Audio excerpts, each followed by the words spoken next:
विचरे हमारे ध्यान में। सबसे पहले तो मैं ये बात कहना चाहता हूँ कि आप लोग इस तरह की गोष्ठियाँ करके सचमुच सबसे बढ़िया काम कर रहे हैं। पूज्य गुरुदेव श्री के जो तत्व ज्ञान की धारा है, जो महापुण्य के योग से अपन सबको प्राप्त हुई है, उसे आगे बढ़ाने में, अधिकतम लोगों तक पहुंचाने में, अधिक काल तक टिकाने में ये ऐसी गोष्ठियां ही निमित्त बनेंगी। और भी सब मुमुक्षु लोग हैं, और कोई बिल्डिंगें बनाने में लग रहे हैं, कोई तीर्थ बनाने में लग रहे हैं, और कोई और कई कामों में लग रहे हैं। तो मैं उनके बारे में भी कुछ नहीं कहना चाहता हूँ। भाई वो भी है, बन रहे हैं, अपने चीज है, अपने अपने ही काम आएंगी। बना देंगे जगह तो हॉल बना देंगे तो अपन प्रवचन करेंगे, उसमें गोष्ठियां करेंगे। मेरे कहने का मतलब है कोई अपनी विरोधी नहीं है, लेकिन फिर भी उतनी उपयोगी नहीं है। और खासकर अपने आत्म कल्याण की दृष्टि से जिन्हें इसमें लगना है, जो विद्वान बने हैं, जो इस लाइन में आए हैं, जिनने इस तत्व को गहराई से समझा है अथवा समझना चाहते हैं, वो लोग इसी काम में लगे। ये बहुत अच्छी बात है। ना मालूम क्यों साल डेढ़ साल पहले जब एक हस्तिनापुर में गोष्ठी हुई थी और उसका निमंत्रण भी मुझे आया था, और उसकी फिर बाद में कार्यक्रम के जब वो आए तो उसमें देखा था तो सब शिथिलाचार पर गोष्ठियां थी, और उनमें अपने विद्वानों के नाम थे। सब ऐसे विद्वानों के भी नाम थे कि जो शिथिलाचार पर कटु आलोचक रहे हैं। और जो तो मैंने उनको समझाया कि भाई साहब ये सब्जेक्ट मत रखो, ये अपन को तकलीफ पैदा करेंगे, इसे हटा दो तुम। मैंने बहुत समझाया, लेकिन उनकी समझ में नहीं आया। तो मैंने उनको यहाँ तक कहा, अभय जी, कि मैं नहीं आऊँगा, बस यदि तुम नहीं हटाओगे ये सब्जेक्ट तो मैं नहीं आऊँगा। क्यों?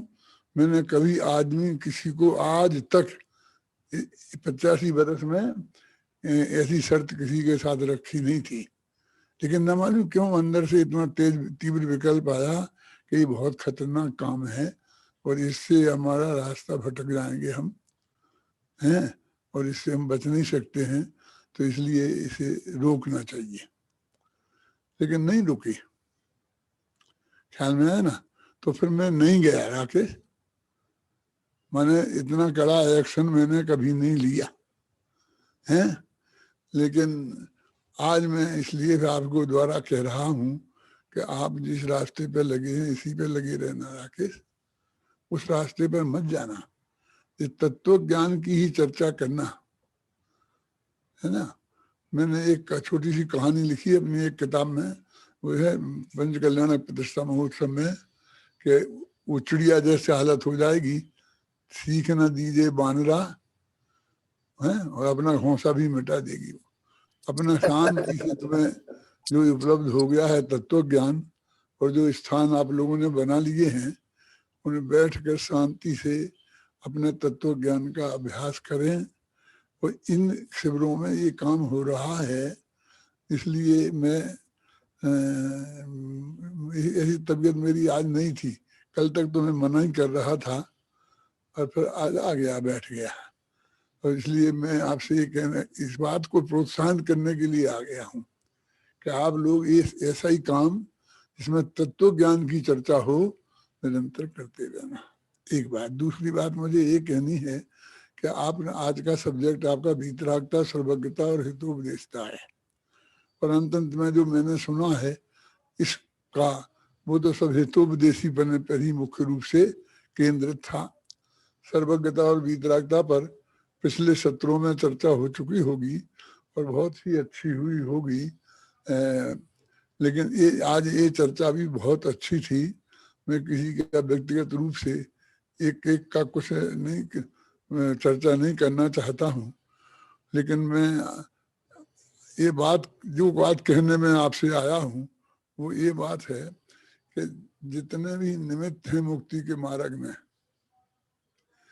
शास्त्रों में जितने भी निमित्तों की चर्चा है, वो कोई भी वास्तव में अत्यंत आवश्यक नहीं है। वो ऐसे हैं जो टोडरमल जी ने लिखा कि जिनके बिना भी मोक्ष हो जाता है और जिनके होने पर भी मोक्ष नहीं हो।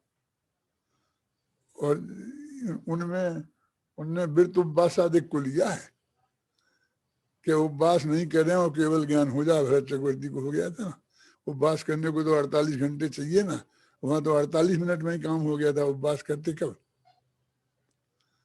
है ना। और ऐसे भी है कि मुनिलिंग ध्यान किए बिना किसी को मोक्ष नहीं होगा, नग्न दिगंबर दशा के बिना, लेकिन हो जाएगा तो हो ही जाएगा ऐसा नहीं। लेकिन सम्यक दर्शन ज्ञान चारित्र के बिना मोक्ष नहीं होगा और होने पर गारंटी से होगा। ये नियमित नियामक कारण ये है, असली वास्तव में कारण ये है। और इसमें देशना लब्धि भी उतनी ही अनिवार्य है जितनी करण लब्धि। ये आज मैं कहना चाहता हूँ, इसके लिए आया हूँ मैं आपसे कहने। देखो, निमित्त में देशना लब्धि को सबसे ज्यादा महत्व दिया है। क्यों दिया है? सम्यक दर्शन तो दो तरह का होता है ना, निसर्गवादी का मन। मैं कहता हूं कि नहीं होता है। वो फर्क तो सिर्फ इस बात का है कि उसे पहले कभी उपदेश मिला था कि अभी तत्काल मिला। तत्काल उपदेश मिला हो और तत्काल ही वो उस परिणमित हो जाए और हमारा काम हो जाए, तो उसको हम उपदेश से कह देते हैं। अब 50 साल पहले हुआ। देखो राकेश, तेरे लिए बोल रहा हूं, तुम उपयोग मत भटकाए। 50 वर्ष पहले हमें उपदेश मिला और अंतिम हम धारणा तक पहुंच गए। धारणा में हमारा पूरा बिल्कुल सही 100% बात आ गई और फिर हम दूसरे काम में उपयोग में लग गए, धंधे में, पानी में, विषय में, कसाय में। और फिर 50 बरस निकल गए। अब 50 बरस बाद फिर दोबारा हमें याद आई वो बात, धारणा में रखी थी सुरक्षित, और फिर हमें हो गया। तो सामने कुछ नहीं दिखा, ऐसे बैठे बैठे हमारी स्मृति में आया, अंदर ही अंदर सारी क्रांति हो गई। तो हम कहेंगे निसर्ग सम्यक दर्शन है। बस इतनी सी बात है। उपदेश तो चाहिए ही चाहिए, आप समझे ना। अब उसमें क्या है कि वो 50 बरस इसी भव में भी हो सकते हैं। 50 बरस पहले मैंने सुना हो इसी भव में, और फिर 50 वर्ष तक उलझ गया हूं, और फिर 50 वर्ष बाद याद आए तो उसे हम स्मृति कहेंगे, याद आ गई। यदि उस 50 वर्ष में भव बदल जाए क्या, तो उसे हम जात स्मरण कह देंगे। इतना ही फर्क है बस। भव बदल गया तो हमने जात स्मरण कह दिया, तो इसको नहीं बदला भव तो हमने स्मरण कह दिया। यानी पहले कभी ना, उपदेश के बिना नहीं होगा। कर्ण लब्धि में जाएगा तो उपदेश से पहले पूरा तत्व बिल्कुल स्पष्ट त्रिकाली भगवान आत्मा का स्वरूप जैसा अनुभूति में आएगा, केवल ज्ञान में जैसा झलका है, वैसा हमें आगम से और गुरु मुख से और हरि भगवान की दिव्य ध्वनि से हमें स्पष्ट होना चाहिए। तब जाके हम कैन लब्धि में प्रवेश करेंगे। इसलिए देशना लब्धि और कैन लब्धि जो अत्यंत आवश्यक है। और इसलिए ये जो काम है वो उस देशना लब्धि का काम है। इसलिए मैं इसको सर्वाधिक महत्वपूर्ण मानता हूं। भाग्य की बात है कि पूज्य गुरुदेव श्री के इस मिशन में सहज ही मुझे एक काम मिला और मैं मन लगाकर इसमें पूरी तरह से अपने को मैंने समर्पित कर दिया। वाह। और आज आप लोग पूरी तरह से समर्पित हैं, तो ये काम बहुत ही अच्छा है। मैं लौकिक दृष्टि से भी, जो लोग मेरे से बहुत कहते थे और अभी कहते थे कि यदि आप वकील होते तो सफल हो जाते, डॉक्टर होते तो ऐसा हो जाता, राजनीति में होते तो प्रधानमंत्री बन जाते। मैं सचमुच कहता हूं अपने हृदय से आप लोगों के सामने कि मैं जो हूं, जो बना हूं, उसमें बहुत तृप्त हूं, संतुष्ट हूं। मुझे कुछ भी इससे बढ़िया कुछ और बन जाता, इसके दिमाग में मेरे कल्पना भी नहीं आती है। वाह एक दफा मैंने कहा था, लोगों को अटपटा लगता है कि आज यदि मेरे को राष्ट्रपति पद का भी ऑफर आए तो मैं उसे ठुकरा दूंगा। आपको लगता है भाई कैसी बात करते हो, असंभव बात कर रहे हो, और अपनों को इतना महान बनाने की बात नहीं। ये वस्तु जो अपन को प्राप्त हुई है वो कितनी महिमा बंत है, ये बताने के लिए मैं आपसे कह रहा हूं। आपको मुझे अपना परिचय देने की क्या जरूरत है? जो सारे जीवन भर मेरे से जुड़े रहे, जब से आए हो, है ना, आप लोग आए मेरे पास 10-15 वर्ष की उम्र से लेकर आज सफेद बाल हो गए और जुड़े हुए हो और निरंतर ये सब काम कर रहे हो, उन्हें मैं अपने अपने बारे में कुछ बताऊं उसकी जरूरत नहीं है। मैं उस तत्व ज्ञान की ये महिमा आपको बता रहा हूं कि वो कितनी अच्छी चीज है कि उससे बढ़िया चीज जगत में और कुछ नहीं है। नहीं समासारा उत्तरम किंचन नास्ति, है ना, समासार से और उत्कृष्ट कोई चीज जगत में नहीं है, और वो अपन को प्राप्त हो रही हुई है, तो उससे बढ़िया और चीज क्या हो सकती है? यानी बहुत महान काम है आपका। इसके लिए मैं ये बात कह रहा हूं कि वो देशना लब्धि और वो हितोपदेशता से सीधा उसका संबंध है। यानी सत्य देव के स्वरूप पर मैंने अभी जो कुछ लिखा 1-2 साल के भीतर भीतर, तो मुझे इस बात पे बहुत विकल्प आया, तीव्र विकल्प। तो मैंने दोहा शतक लिखना शुरू किया और उसमें सच्चे देव शास्त्र गुरु का स्वरूप बताने का ही इच्छा थी। और सच्चे देव में वीतरागता और सर्वज्ञता, ये दो चीजों को ही स्पष्ट करने का मेरा बिल्कुल पूरा मन था। और मैं लिखता गया और नामनो क्या हुआ कि 100 दोहे पूरे हुए और वे दोहे कब रोला में बदल गए, वो छंद ही बदल गया। और मैं तो लिखता ही गया कंटिन्यूटी में, मैंने छंद नहीं बदला है। 10-20 छंद लिखे गए, फिर रोला, तब मेरे को ध्यान आया कि अपन तो दोहा लिख रहे थे। वो भाग्य से 100 छंद के बाद हुआ, इसलिए वो दोहा शतक अलग और रोला शतक अलग हो गया। और जब वो मेरा जिन्होंने ने मेरे से कहा कि दादा इसमें कुछ हेडिंग तो दो, दोहा शतक से काम नहीं चलेगा, तो मैंने उसे देव शास्त्र गुरु हेडिंग दिया और रोला शतक पर कह दिया एकत्व भक्त आत्मा समय सार का। और वहां से वो प्रकरण शुरू होता है।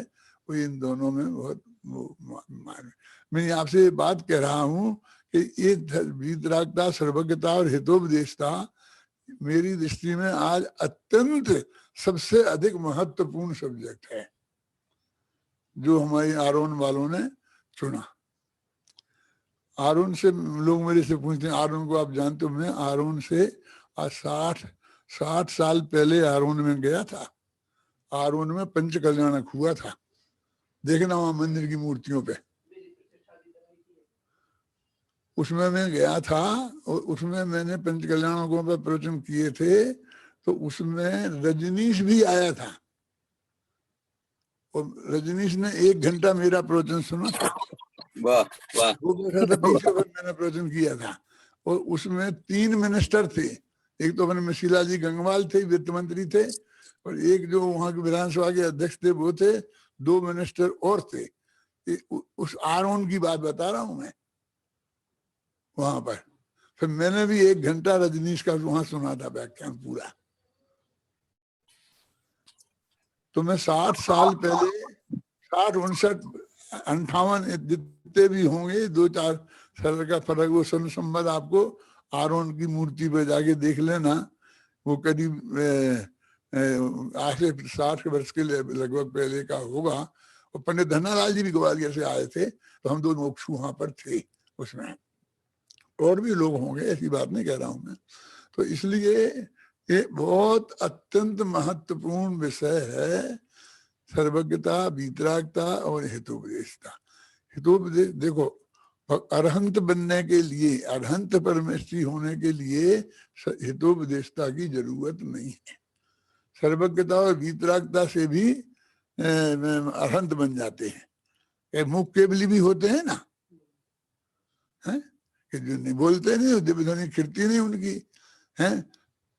इसलिए वो सर्वज्ञता और वीतरागता का महत्व इस हितोपदेशता से ज्यादा है। लेकिन फिर भी हमारा संबंध तो इससे जुड़ता है। एक भाई ने भी बोला था, बराबर, युक्ति शास्त्र अविरोध वाक अविरोध हो यदिष्टम ते प्रसिद्धे रहना बाध्यते सत्वम मेवासी निर्दोष हो। हे भगवान, तुम ही निर्दोष हो, क्योंकि तुम्हारे वचन युक्ति और शास्त्र से अविरुद्ध हैं। और युक्ति उन्होंने बताया था, न्याय प्रमाणात्मक युक्ति। वो भाई का मैं नाम भूल गया हूँ, अरे यहीं बैठे हैं। तो न्याय प्रमाणात्मक युक्ति है, तो शास्त्र अविरोध वाक्य शास्त्र, तो वो उनकी दिव्य ध्वनि तो उनकी तो वही तो शास्त्र है। अरे भाई, हमें उन आज सर्वज्ञ नहीं है हमारे सामने, और सर्वज्ञता का संकट है। संकट है माने आप समंत भद्र को कलिकाल सर्वज्ञ कहते हैं, कुंद कुंद को भी लोग कलिकाल सर्वज्ञ कहते हैं। कलिकाल सर्वज्ञ का अर्थ आप समझते हैं? आप विद्वान हैं तो समझते ही होंगे, लेकिन बहुत लोग नहीं समझते हैं। कुछ तो लोग मेरे, जब मेरा ऑपरेशन होने वाला था, मैं बहुत बीमार था, मेरे पास आए थे और उन्होंने कहा कि अभी केवल ज्ञान है, ये बताने के लिए। वो 15 दिन ठहरे मेरे पास, लेकिन मैं चर्चा करने की पोजीशन में नहीं था और मैंने इनकार कर दिया कि इस विषय पे मैं चर्चा नहीं कर सकता। केवल ज्ञान अभी है हमें, इस पे मैं बात नहीं कर सकता। मुझे नहीं करना चाहता हूँ, विषय पे भी बात नहीं करना चाहता हूँ, और मुझे अभी शक्ति भी नहीं है बात करने की। तो वो सर्वज्ञता जो ये है, उसका कलिकाल सर्वज्ञ का मतलब ये है कि कलिकाल में लोग सर्वज्ञ की सत्ता नहीं मानते थे। सर्वज्ञ की सत्ता संकट में पड़ गई थी, माने उसका अस्तित्व से लोग इनकार करने लग गए थे। ऐसा कैसे हो सकता है, सब बातें जान ले। तो समंत भद्र ने सर्वज्ञ की सत्ता सिद्ध की, इसलिए वे कलिकाल सर्वज्ञ हैं। कुंद कुंद कलिकाल के सर्वज्ञ क्यों हैं? क्योंकि प्रवचन सार में उनने इसमें सर्वज्ञता का स्वरूप समझाया ज्ञानाधिकार में, इसलिए वे सर्वज्ञ हैं ऐसा नहीं है इसका अर्थ है। ये कलिका हम वो गए मूल बद्री और रत्नों की प्रतिमा के दर्शन उन्हें करने थे, किनको? समंत भद्र को। लेकिन फिर वो जाने वाले थे, तो उनने उनसे कहा कि साहब हमें रत्नों की प्रतिमा के दर्शन करना है। तो उन्होंने कहा कि नहीं, ये तो साहब टाइम पे खुलता है, ये 10 बजे बाद आना, तब खुलेगा, तब आप दर्शन कर लेना। उन्हें क्या कह रहे, तुम किससे कह रहे बात? समंत भद्र का मैंने पढ़ा है कहीं, तुम किससे बात कर रहे हो? जिसने इस कलिकाल में सर्वज्ञ की सत्ता सिद्ध की, उसकी मूर्ति के दर्शन करने के लिए समय पे आना पड़ेगा। मुझे नहीं करना है, चले बिना किए लौट गए वे। क्या कि जिसने इस कलयुग में सर्वज्ञ की सत्ता सिद्ध की, तो आज मैं कहता हूं सर्वज्ञ की सत्ता आज फिर संकट में है। सर्वज्ञ का स्वरूप समझना बहुत जरूरी है। उस सर्वज्ञ का स्वरूप जब ख्याल में जिसके आ जाएगा, क्रमबद्ध पर्याय उसके ख्याल में आए बिना किसी कीमत पे रहेगी नहीं।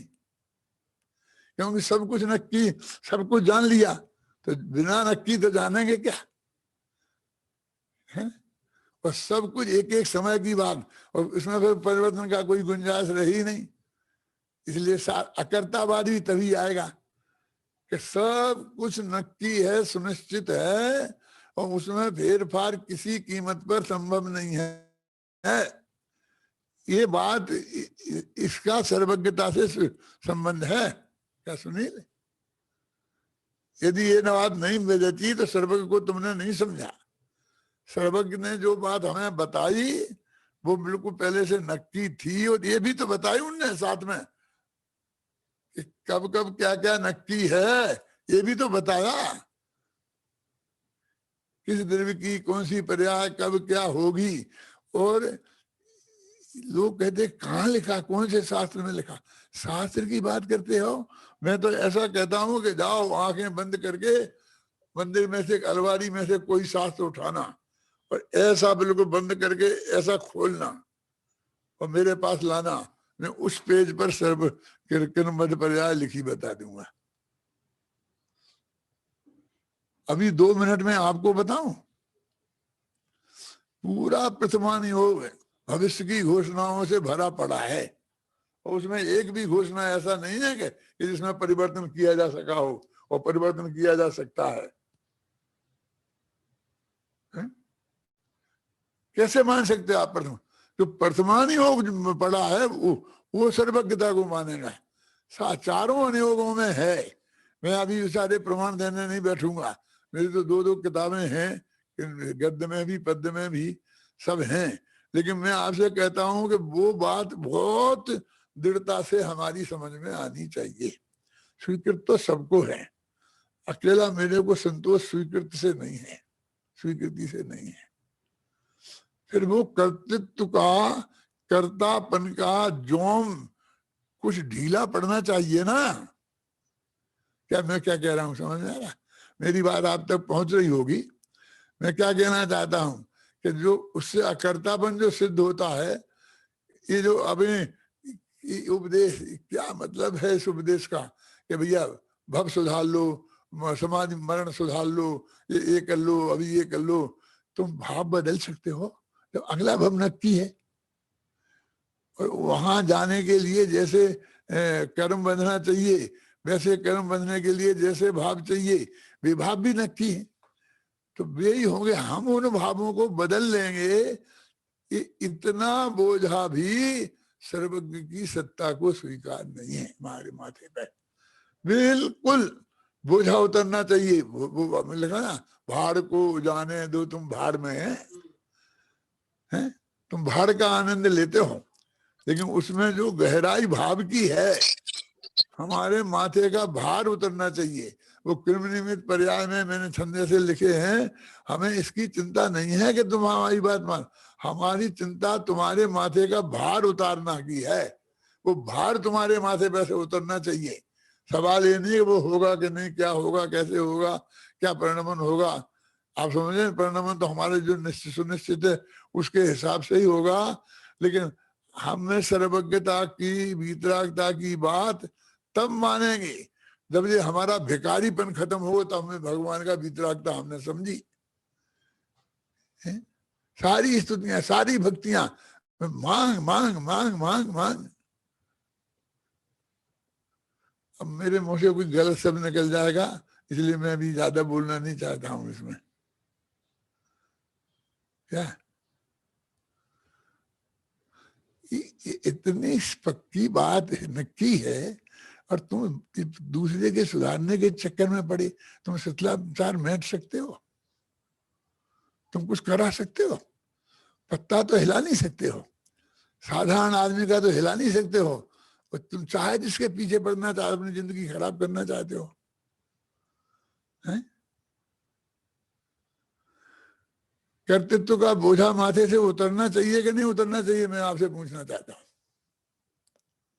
आप सब अनुभव करो अंदर से। सर्वज्ञता का क्या मतलब है, वीतरागता का क्या मतलब?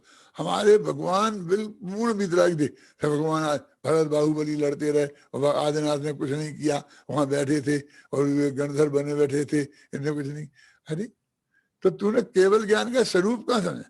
अरे सारी जो अपने संबंधी हैं वो नरक में पड़े, दंडा भोग रहे जाने वाले हैं, नहीं पड़े हैं। और हमारे उनके अनंत आनंद प्रकट हो गया ना कि उसमें रंच मात्र भंग नहीं पड़ता है। अनंत सुख का अर्थ समझते हो तुम? केवली भगवान को जो सुख होता है उसकी कल्पना तो करो, आप सोचो तो इस बारे में एक बार।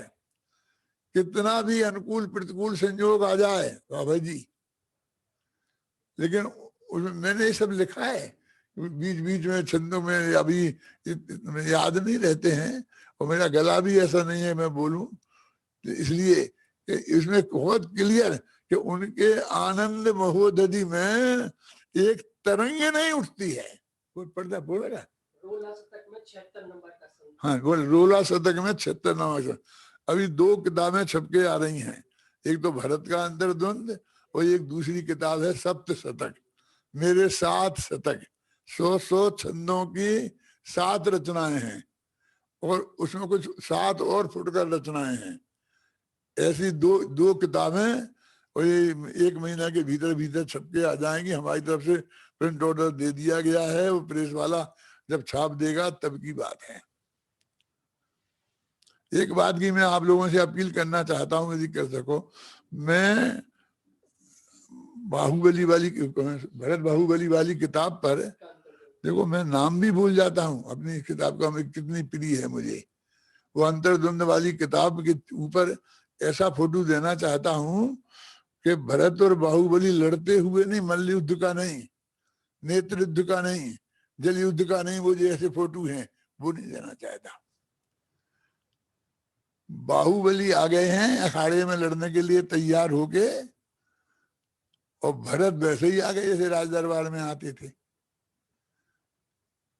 और वहां भरत कहते भैया मेरे तेरे को से नहीं लड़ना है, मुझे कोई लड़ने की बात नहीं है, और तू तो जीत गया, तू तो जीत ही जाएगा, 3 युद्ध मैंने मान लिए हैं, मैं जानता था पहले ही कि तू मेरे से लंबा है और तेरे बलिष्ठ है, तू जीत जाएगा, कोई पहली दफे थोड़ी, कई दफे तो अपन लड़े हैं, इसलिए मैं अपनी हार स्वीकार करता हूँ, और तुम ये चक्रवर्तित्व संभाल। और मेरे को गुरुदेव भगवान के प्रवचन सुनने का लाभ नहीं मिला है, इसलिए मैं जाके अब लाभ लूंगा। और वो कहते भाई साहब कैसी बात नहीं करते हो, 96,000 शादियां करके आ गए, मेरी सारी भाभियां मेरी माता जैसी हैं, उनका क्या होगा बताओ मुझे। 6 खंड के राजा, 32,000 मुकुटबद्ध राजा तुम्हारे सामने उस लिए आए कि तुमने प्लानिंग बताई कि मैं देश का कल्याण किस तरह करूंगा, गांव गांव में बांध बनवाऊंगा, सड़कें बनवाऊंगा, और उसके वे तुम्हारे साथ आए हैं, मेरे साथ थोड़ी आए हैं, तुमको ही संभालना पड़ेगा। और मैं वो आपस में गले मिले, उसमें मैंने एक पंक्ति लिखी, क्या लिखी? उनके मिलने का अनोखा था अंदाज, इसका मैं चित्र बनवाना चाहता हूँ, मुझे कोई नहीं मिल रहा, कैसे मजाक, बस छंद बोले, 2-3 छंद बोलो। हाँ क्या दोनों? हाँ वह चक्र रत्न आ गया पुनः श्री भरत राज के हाथ, अनुज भुज बली खड़े थे पास, जुड़े थे उनके दोनों हाथ, दोनों बंधु हो गए उपस्थित था संपूर्ण समाज, गले से गले मिले थे बंधु, अनोखा था उनका अंदाज। ये चित्र चाहिए मुझे, आप लोगों के पास कोई चित्रकार हो, और इस पे कौन से छंद से कौन से छंद है? 23 7वें अध्याय में 23वें छंद से 36वें छंद तक का प्रकरण है, उसे पढ़वाना चित्रकार को, और उससे वो ये बनाए मुझे, किसी भी कीमत में मुझे वो चाहिए, कोई मिल नहीं रहा है, बना जो कोई करे, मैं वो चित्र देना चाहता हूँ, ये लड़ाइयों का चित्र नहीं देना चाहता हूँ, दोनों भाइयों में कैसा वात्सल्य भाव था इसका चित्र देना चाहता हूँ। और दूसरा जो किताब है उसमें मैं क्या देना चाहता हूँ मालूम? वीतरागता का चित्र देना चाहता हूँ, उसमें ना कोई राग झलके, ना देश झलके, ना आनंद जो है ना, अनंत आनंद, अनंत करुणा के दृश्य देख करके भी उनमें तरंग नहीं आए, कोई भाव ही नहीं हो, ऐसा चित्र देना चाहता हूं। उस दूसरी किताब है, किसका नाम क्या है? सप्त शतक। मुझे 2 चित्र बनवाने हैं।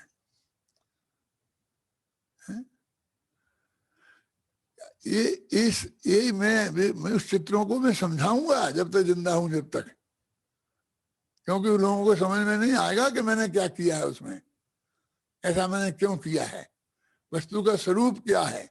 तो आज सर्वज्ञता और वीतरागता और हितोपदेशता, ये तीनों की इतनी अधिक महिमा है हितोपदेशता की, इसलिए कि भगवान अरहंत से हमारा जो संबंध जुड़ा है वो तो हितोपदेशता की वजह से जुड़ा है, और वो अत्यंत आवश्यक है हमारे आत्मकल्याण के लिए। देखो अरहंत भगवान मतलब अपने जो सच्चे देव कौन है कि जो सर्वज्ञ हो, जो सर्वज्ञता की बात आ गई, वो वीतरागी हो। वीतरागी का मतलब अप्रभावित रहकर जान सके, और जानकर अप्रभावित रह सके। वो सारा जगत में हर बात जान रहा है, अच्छे से बुरे बुरे बुरे हर बात जान रहा है, और रंज मात्र भी प्रभाव नहीं है। इसका चित्र कैसे बने, बोलो सुनिए। सब बात जानने में आ रही, अच्छी बुरी सब, और दुनिया में क्या नहीं है बोलो। बुरे से बुरे सातों नरक भी हैं और स्वर्ग भी हैं, सब हैं।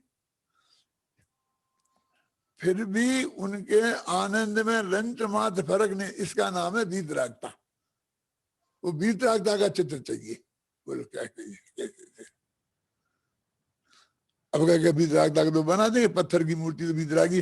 अरे सर्वज्ञ चाहिए साथ में, वो सर्वज्ञ भी है और फिर वीतरागी है, समझे।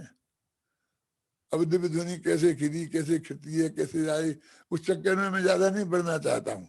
मैं तो ये कहता हूँ कि वो हमको देशना लब्धि अत्यंत अनिवार्य है, चाहे तो भगवान अनंत भगवान के समोषण से हमको वो देशना मिले, और चाहे वो शास्त्रों में वही बात तो लिखी है ना, प्रथमानि हो सबसे बढ़िया क्रमबद्ध पर्याय की पेज पेज पर घोषणा, सब कुछ नक्की है। ये प्रथमान योग से यही तो आता है, सारा हमारा प्रथमान योग पढ़ता है और इस महान सत्य की तरफ उसकी ध्यान ही नहीं जाता है। शास्त्र में वही वही बातें हैं, और गुरु गुरु हमको वही वही तो समझाते हैं। वो कहते हैं ना, कौन सा वो एक दो बताए ना, एक प्रवचन सार में लिखा ना कि जनवाणी कौन सी है, कौन सी बोलते उसे, त्रिकाल बोधक, नित्य बोधक। हाँ नित्य बोधक, मैं वो कहते भूल जाता हूँ, नित्य बोधक, और गुरु सामने तत्काल बोधक। तो शास्त्र और गुरु का कितना महत्व है। और गुरु नग्न दिगंबर जो हैं छठवें सातवें गुणस्थान में झूलने वाले, वे तो परम वीतरागी हैं ही।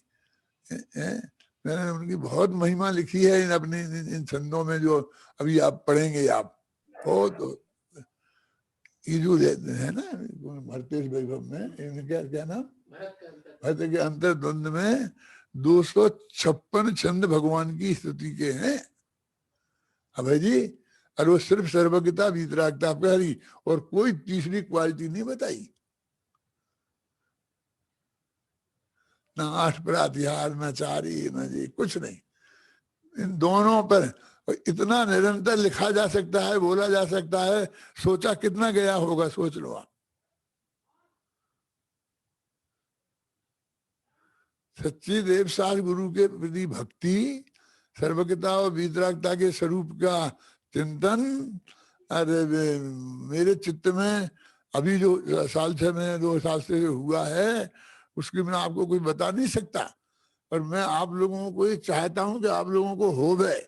तो जहां थोड़ा होता दिखता है तो उसकी बहुत अनुमोदना करने का विकल्प मुझे तीव्रता से आता है, क्या है, और नहीं होता है तो प्रेरणा देने का विकल्प आता है, क्योंकि आप तो किनारे पे पहुंच गए हैं, ये सब बातें जानते हैं, ये सब आपने पढ़े हैं, और आपकी पक्की श्रद्धा पूज्य गुरुदेव श्री में है, और उनको बताने वाले तत्वों में है। तो ये एक बहुत महान काम है, बहुत अच्छे काम है, आप सब लोग करें। मैं ज्यादा नहीं बोल सकता हूँ, मुझे ये बात कहने थी तो मैं यहाँ आ गया हूँ, और अभी मैं सुनूंगा तो एक प्रश्न पूछ लूं दादा? बोलो बोलो बोलो बोलो बोलो। मैं ये बोल रहा, जो बाहुबली इतने प्रेम से दीक्षित हुए थे, तो उनको साल क्यों लग गया केवल ज्ञान होने में? हाँ, बहुत बढ़िया प्रश्न किया। ये देखो कहाँ ये मेरी समझ में नहीं आता ये प्रश्न। ये तुझको बेवकूफ नहीं कह रहा हूं, लेकिन कितनी बेवकूफी का है। क्यों?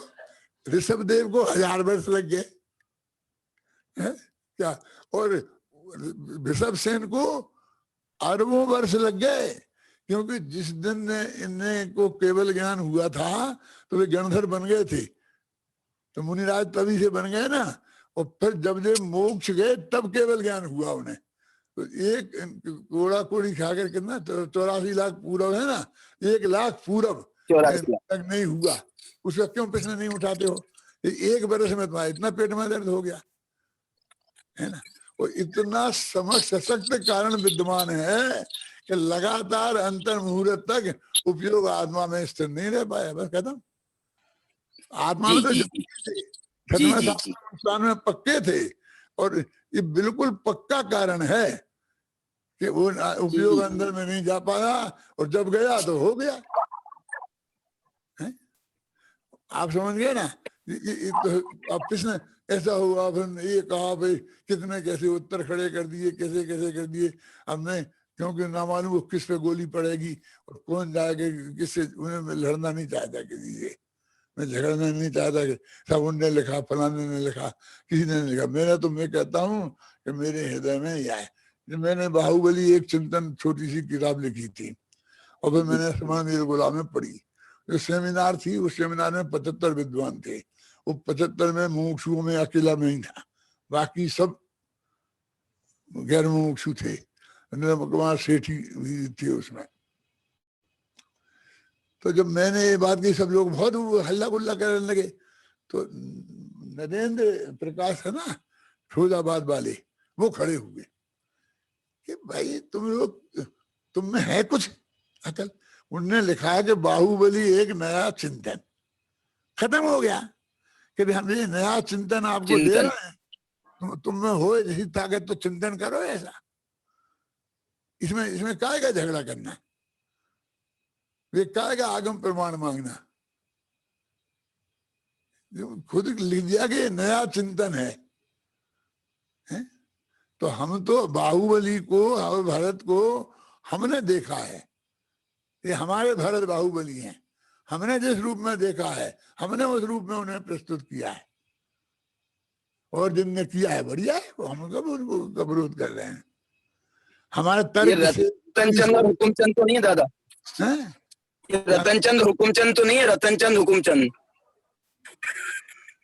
हो तो हो ना। जो भी तुम्हें देखना हो, जो भी तुम्हें देखना हो देखो। फैक्ट क्या है वो देखो गहराई से, उस चीज को तुम देखो गहराई से, उसकी सत्यता, तत्व ज्ञान से सत्यता परखो। ख्याल में आई ना। तो इसलिए मैं आपसे कहता हूं कि इसका विचार नहीं है, गंभीरता से आप सब लोग ये विचार करें, चिंतन करें। आप सब लोग जो इतने बड़े बड़े दिग्गज यहाँ मेरे सामने बैठे हुए हैं, उस सबसे मैं ये अपेक्षा रखता हूँ।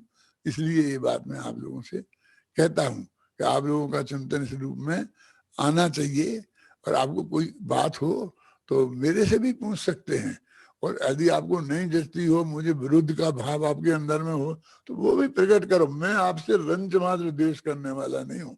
मैंने प्रतिज्ञा कर ली कि मैं किसी से द्वेष तो करूंगा नहीं। अभी इस बीताक तो नहीं हो गया हूँ किसी से ये कहूँ, लेकिन मुझे किसी से बिल्कुल वैर विरोध का मामला नहीं है, बिल्कुल भी बुरा मानने की बात नहीं है। समझ में आई ना। यदि आपको जचता है किसी विरोध करने की जरूरत है तो खूब विरोध करो, डट के विरोध करो है? और मेरी ये हृदय के भाव का संतोष भाव सब तक पहुंच रहा है। मुझे खुशी इस बात की है, अपने मुमुक्षुओं में पहुंच रहा, विद्वानों में तो पहुंच ही रहा, विरोधियों में भी पहुंच रहा। वो भी मेरे पास बिल्कुल इतने सहज भाव से आते हैं, सहज भाव से मिलते हैं, सहज भाव से बात करते हैं। और मैं आपसे बोलता हूँ कि जो मेरी मान्यता है 100% सच्ची, वो ही मैं हर एक से कहता हूँ।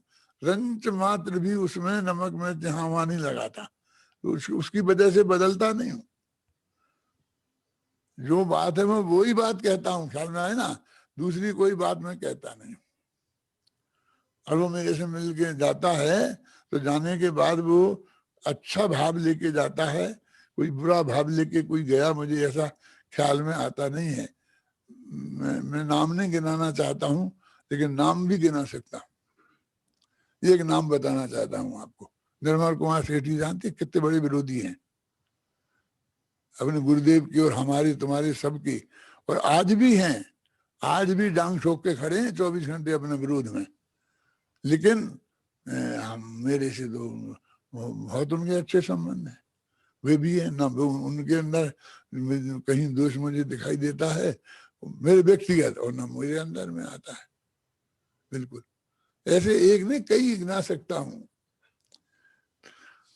आप लोग बहुत गंभीरता से इस सब्जेक्टों पे काय पे भीतरागता, सर्वज्ञता, आतीन्द्रिय उनका आनंद, आनंद कैसा है, वो निर्विघ्न कैसे है, उसमें कहीं कोई विकल्प की तरंग कैसे नहीं है, वो निर्विकल्पक कैसे है, निर्भार कैसे है, इन सब बातों पर बहुत गंभीरता से विचार करो। और ये बात मैं आप सबसे चाहता हूँ, इतना ही कह करके मैं अपनी बात समाप्त